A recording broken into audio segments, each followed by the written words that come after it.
Okay, students, we're back with another one. We're gonna go over um, character this time. So what you're gonna need to open is policy guidelines. You need to open policy guidelines. You're gonna need to open the Excel, commercial banking Excel. You're gonna need to go into Guarantor. You're gonna need to open their CV or their resume. It might be saved as resume, CV. I'm not sure. It's gonna be saved as one. Open their personal financial statement, personal FS, or maybe it'll say personal financial statement. We're going to need to open the company's website.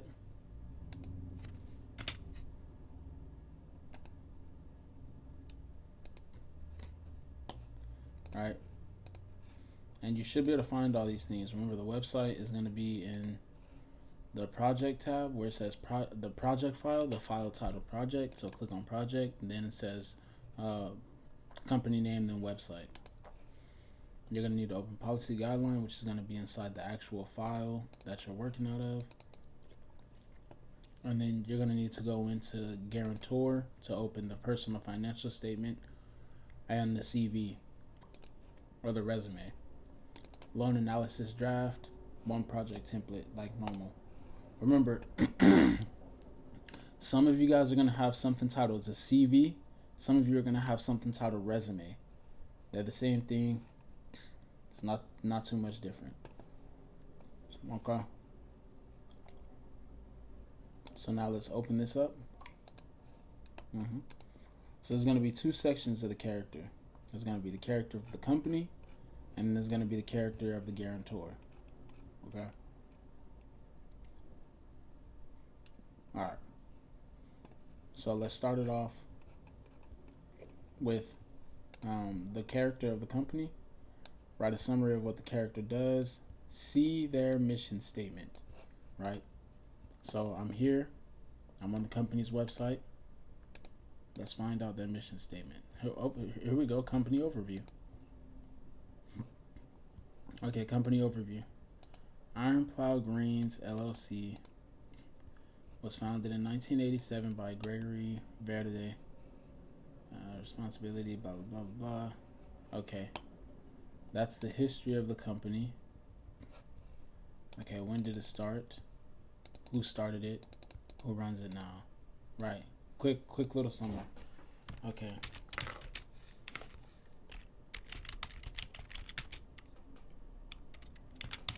Founded in 1987.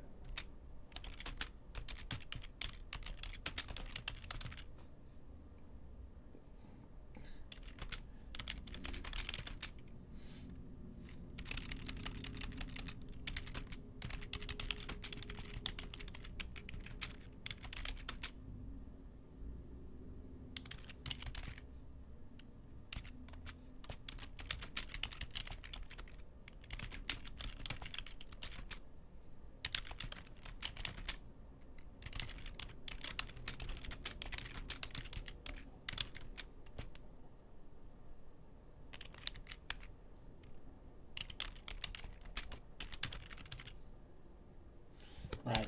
So, um, it won't be as easy to find this information for everybody. For me, it was extremely easy. As you see, it's right there. First page, company history. We were able to solve that right there. Boom, quick. Now, some of you guys are going to have to click into it a little bit more. You're going to have to go maybe 5 tabs deep. But you can find the company history. Actually, the company was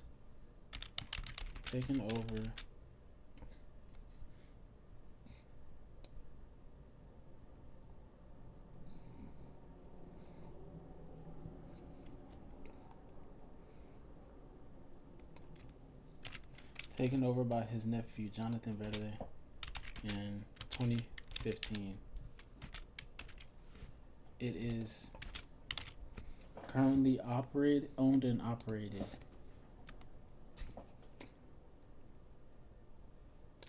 Who currently owns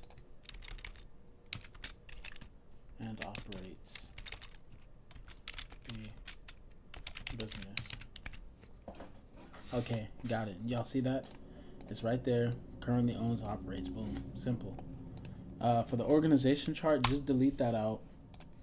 Okay, so we got our company history. Now we need to go up, write a summary of what the company does. Again, we're looking for the mission statement. So I'll file into company history first. Now let's find the mission statement. Oh, actually, that's good information. Contact information. So where we come down, industry experience. It looks like we're going to have to create a new section.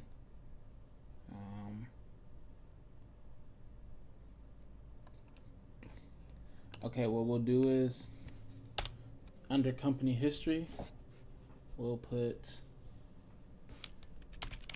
headquartered in 3298 Harvest Road, Amarillo.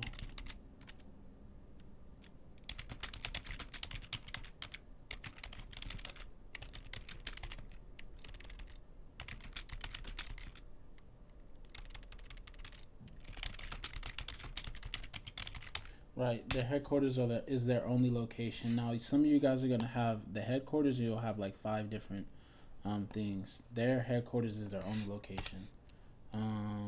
Now we're gonna do phone. Let's actually create a new section. Let's create contact information. Contact information. Phone 1-806-555-3781. Right. Email. Website. Alright, I'll go email contact at ironplowgrains.com.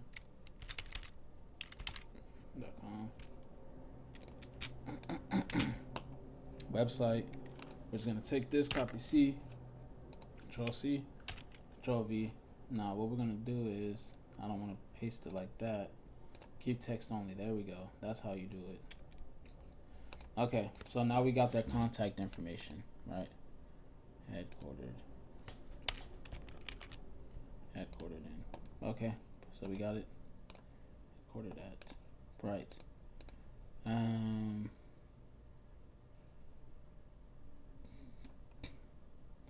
Okay. So now let's come up here. Company history. Let's say total staff. Right. This is going to be important later on. Now, right now, I just want y'all to add that as a bullet point. Okay. So company history, we got that. Ethical farming techniques. Implements ethical farming techniques. We prioritize. Okay. Right. So industry experience. How long have they operated?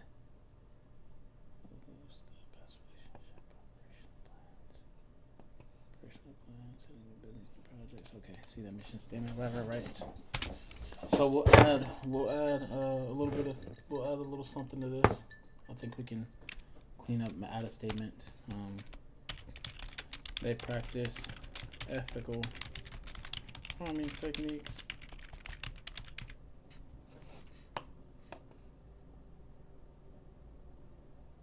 Actually, let's add another section. So company history. Contact information, operational plans, past relationship, right. So under industry experience, let's add another one. Value add. The borrower practices ethical farming techniques.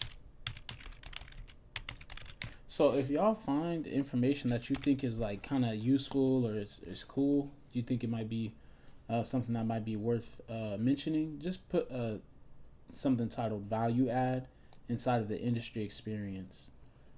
Okay, that's where we'll put that. And if you end up with multiple bullet points, just create a sub bullet and then just keep adding down until you're satisfied. Okay, but for now, the borrower practices ethical farming techniques. Okay. Environmental impact. They reduce their environmental footprint. Implementing sustainable practices helps maintaining soil fertility and long-term biodiversity. Right.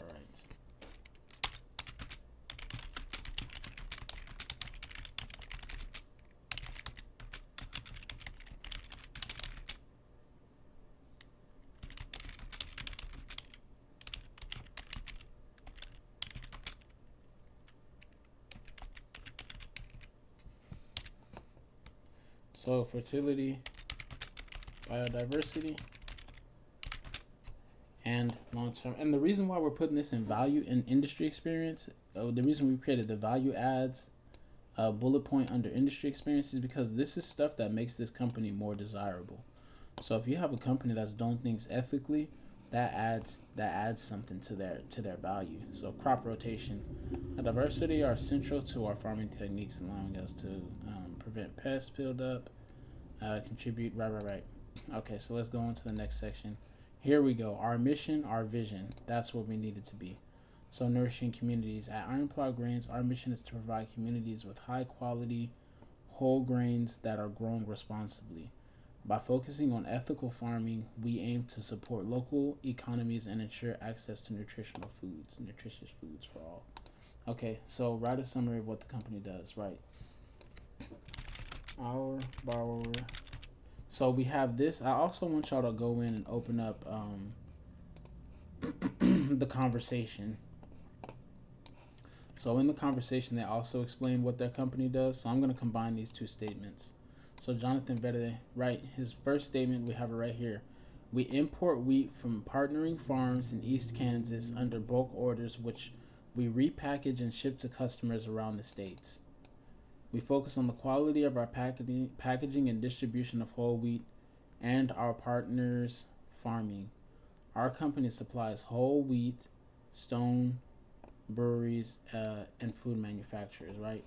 So, right, our borrower uh, imports wheat from farms in Kansas, from farms in Kansas,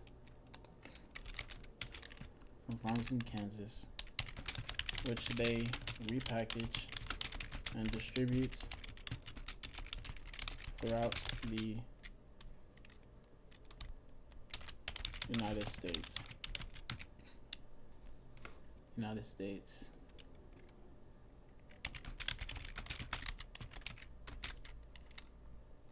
With a focus on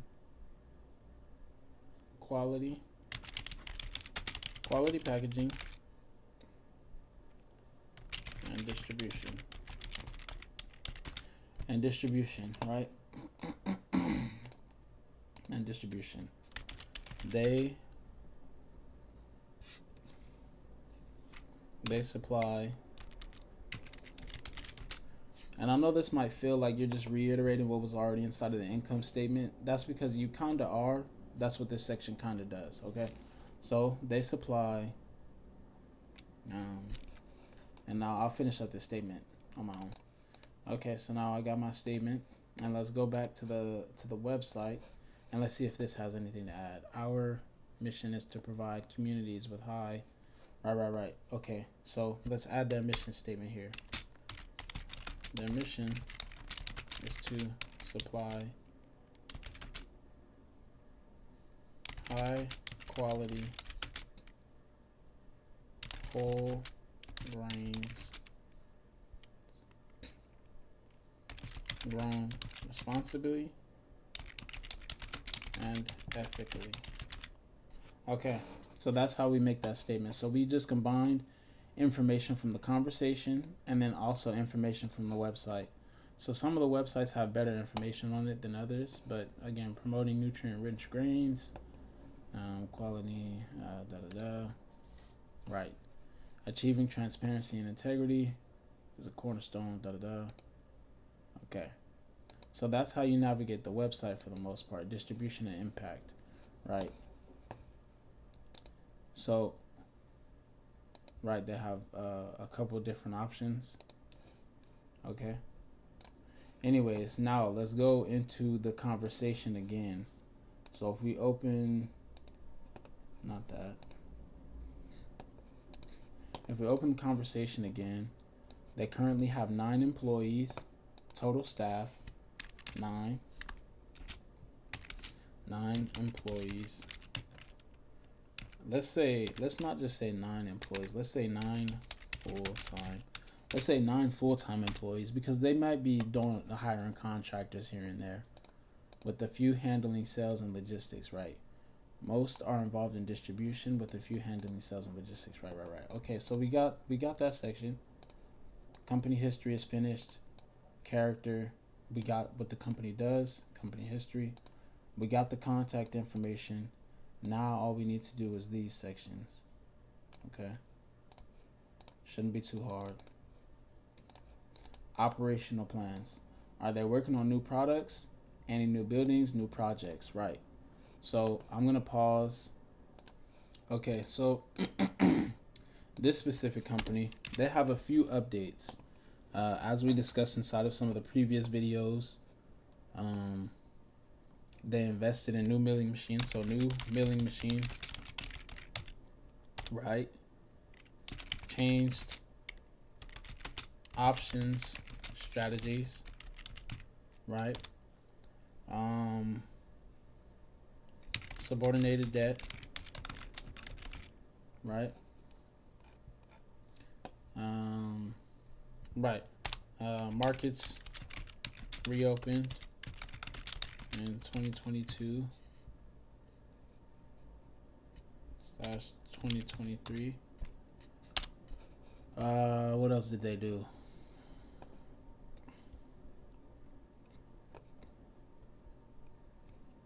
Right. Contract with Sprouts. Okay. So these are the things, these are the bullets that I'm going to focus on. These are the operational updates that I have. So what I'm going to do is I found all those things inside of the conversation. If you don't know how to highlight the conversation, what you need to do is come up with the color system. Color some things for just updates and just general customer information. Color some things that relate to their income statement. Some things that relate to their balance sheet. Okay, color it accordingly. Figure out what are the different things that you want to notice, and then come up with the color for that. Then go through the conversation, highlight the conversation. That way it can be easily identified. But I got all of this information from the conversation. And what I'm going to do next is I'm going to write out a sentence to explain what each of these bullet points or these high points are. I'm going to do that and then I'm going to restart the video. Okay, so as you can see, I've made all my statements. So all of these statements are based on things that happened in the conversation. Again, read the conversation, look for things that happen that affect their income statement, right? So just to start, or things that they went and bought. Like if they went and bought a building or they bought new equipment, I want to know what that equipment is. Right here, we say the borrower has invested in new equipment, including new milling equipment, which applies a coat to their products, increasing shelf life by about one month. That also ties into another statement, which tells us new money that they're going to get. They did this to finalize a deal with Sprouts, which is expected to generate $1 million in additional revenue and 115K in additional net income. Right. So that's how I made that statement. The borrower has changed contractual terms offered to customers. Right. They no longer offer options for customers to pay fixed prices for more than 3 months at a time. Right. They mentioned that inside the conversation. The borrower has received a note from a family member which they agreed to subordinate, a $1 million note. Has received a $1 million note from a family member. And remember, this is another thing where it's like I got that from the conversation. I mean, it says it right down here. Um, right here.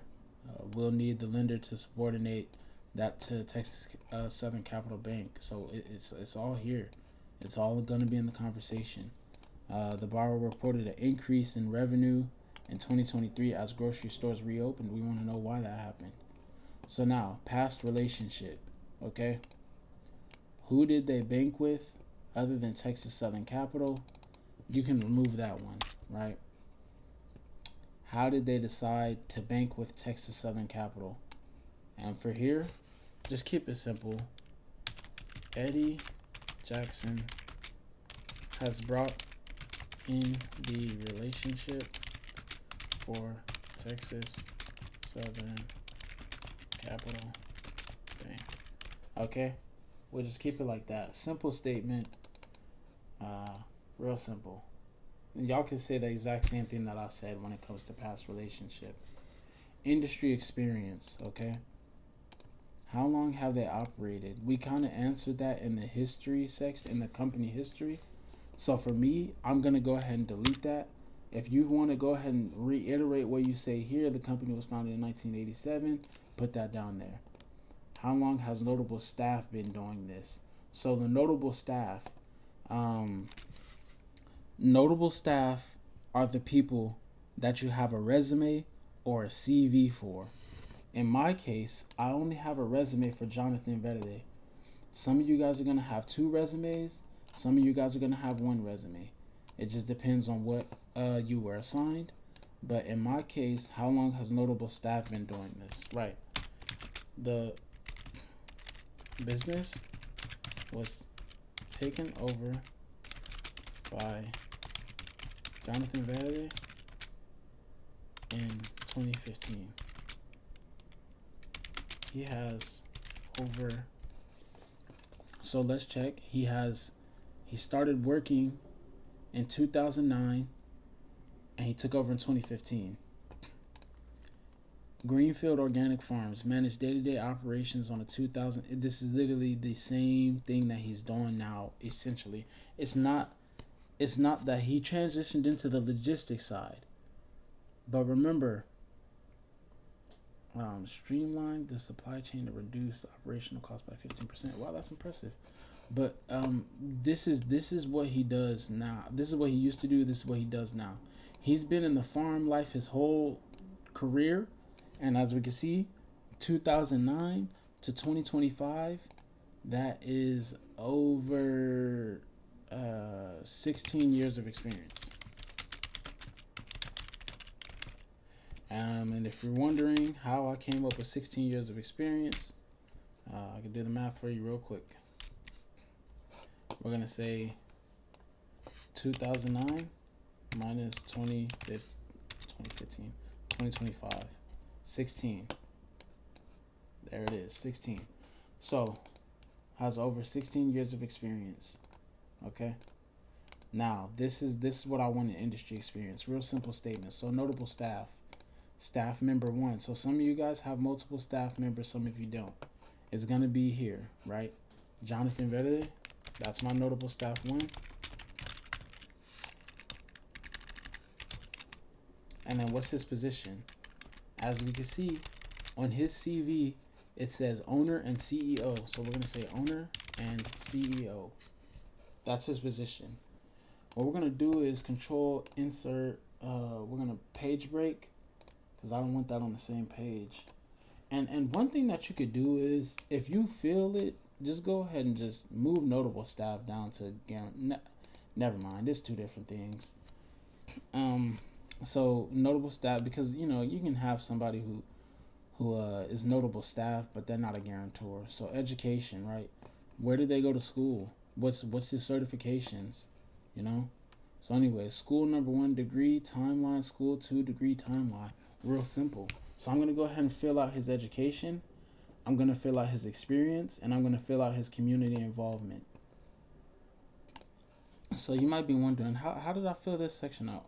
Well, education, I started off with the university they graduated from, university, what they got a degree in, and then when they graduated. Mine doesn't have the timeline exactly, but it does have his graduation date. Some of you will have it like mine, some of you will have the time span. Put the time span if you have it. If you only have the graduation date, put the graduation date.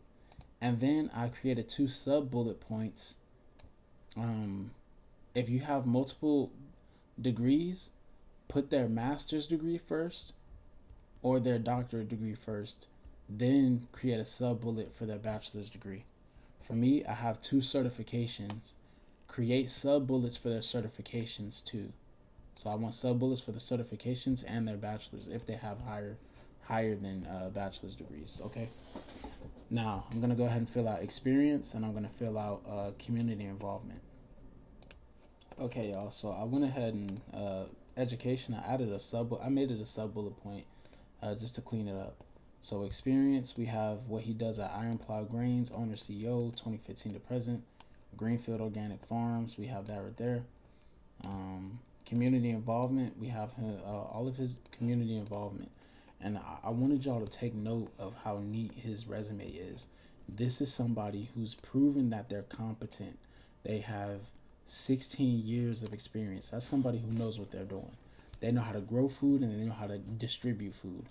And then also their certifications reiterate that they're not just stopping because they learned what they learned. They want to know more. They keep their ongoing education. And then we have community involvement. So this is just a good guy. He volunteers at the Houston Food Bank. He's involved with the Texas Hispanic Wheat Growers Association, and then he's a mentor at the Texas Agricultural Business Development Program. He mentors young agricultural entrepreneurs in sustainable practices and business strategies. So he's a good guy, just flat out. A CV can tell you a lot about a person. It tells you about what they're involved in the community. It tells you their work experience, and it tells you their education. And those are all things that we can use to verify somebody's competence. So that's going to sum up how you guys do the character section. And then we're going to come back and I'm going to have you do the guarantor analysis, which is the second half of the character section. So, like I said, there's two parts of character. There's the character section explaining the company, and then there's the character section explaining the guarantor. So, once we finish this video up, go and watch the second video so that you can understand how to sum this section up as well. All right, got it. Bye.